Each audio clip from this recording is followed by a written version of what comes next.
Xylem stock has caught my attention, mainly for the reason of the market they're in, right? Applied water, measurement, control solutions, water infrastructure, that sort of thing, right? There's not a lot of companies in this market, right? Not their size and not as successful as they have been, right?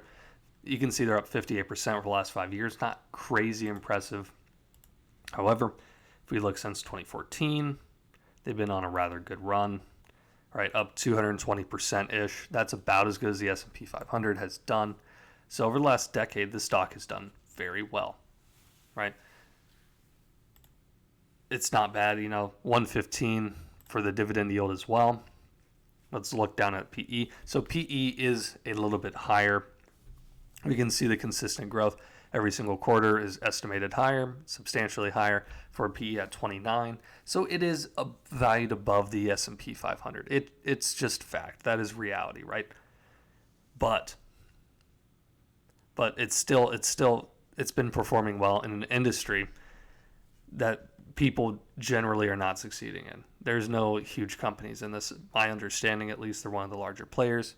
Please correct me if I'm wrong, but doing research, I couldn't find any. So I don't think that the PE valuation is gonna stop anyone from.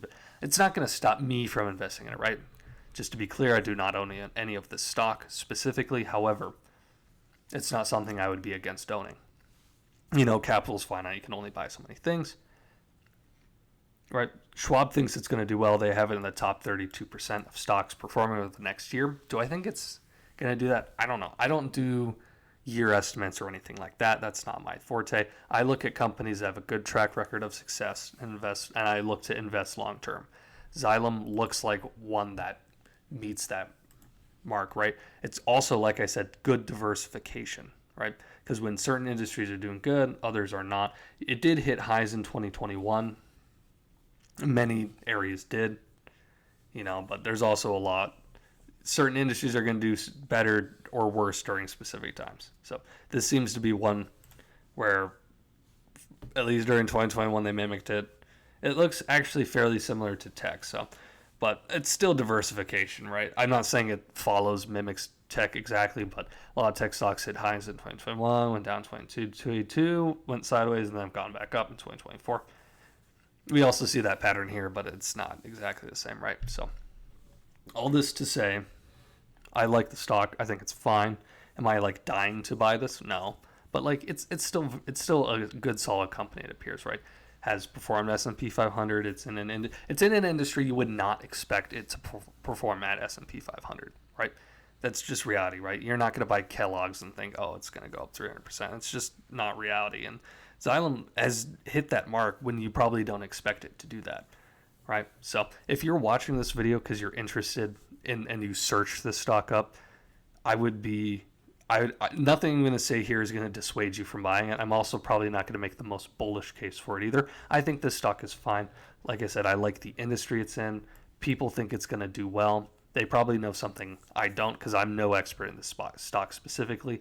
But just looking at, basic outline stuff, there's nothing here that's screaming, oh, this is super undervalued, or screaming, this, you should avoid this. I think it's an above average stock and it'll probably perform above average over the long run, right? It's roughly equivalent over last year of its PE, right? If we look at stats. So it was a bit cheaper towards the end of 2023, but that was when it was hitting lows. We see PE. It's actually, the forward PE is a bit smaller than what it has been. They have slightly different PE numbers, but they usually just do slightly different estimates for it. Also, I like the fact that they have consistently beat, it's not by a crazy amount, but beat. I like to see that. And it looks like 6 analysts are saying hold, 10 are saying buy, 7 are saying buy, 3 are saying strong buy. So people generally like it. The analyst targets are significantly above where it's at, right? Kind of where the highs were earlier, whatever. I'm just kind of hopping around. That's basically all I have for this video. I'm going to wrap now, right? Like I said, just to reiterate, this is above average stock. I like the industry it's in. If you're intrigued by it as well, I'd consider pulling the trigger and buying it. This is not stock or investment advice. That's just what I'm saying. It's probably gonna do well. I can't read the future. I don't have a crystal ball. But this seems like a stock that's gonna perform well. Like I said, I like the diversification it has, and I'm gonna keep an eye on the stock and see maybe if it goes cheaper, maybe if it keeps performing well for a while, right? This is something you feel a little bit safer. And I need to do more research specifically into the industry before I feel super comfortable about it. But just looking at the basic outline of the stock, it looks rather appealing, right? So that's all I have for today. I appreciate if you watch this video. If you're new here, I'd appreciate if you checked out other content. I do a lot of different stocks on this channel. If you're a returner, I appreciate if you left a like if you made it this far, if you learned anything about it. But anyways, that's all I got for today. I'll catch you guys later.